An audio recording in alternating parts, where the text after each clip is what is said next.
Governo Liusi Ministério da Educação colabora com a Embaixada Austrália e Timor-Leste, realiza a Conferência Nacional Líder Feto e Educação, onde celebra Loron Mundial Feto. Conferência ne realiza ia salão Suairum Timor Plaza Dili, sábado ne, o tema principal, a força liderança feto para futuro Timor-Leste.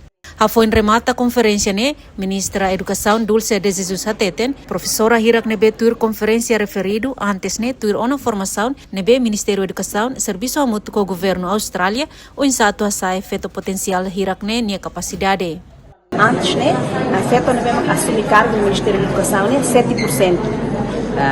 Então, é 2023. Mas bem, retina do anelar e tá consegue saiba do 21%. E ao fiar kata e a loro hira netan, se é FETO para você assumir cargo nessa coordenadora ba escola ba educação pré-escolar e número ne pensado 25 ou 26%. Então, alvo da nebema que daria kata FETO a tutura e a posição a tocar a posição de 30%, ao fiar kata antes de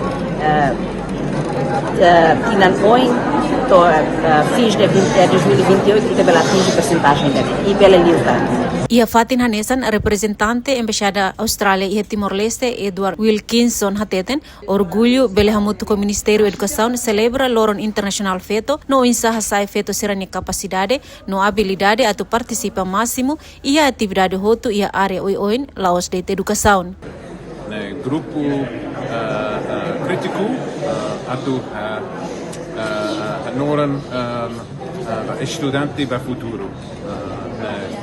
Programa especial, feto especial, feto metenek, Noran metenek, no importante atau assegura katak estudante bela apuras.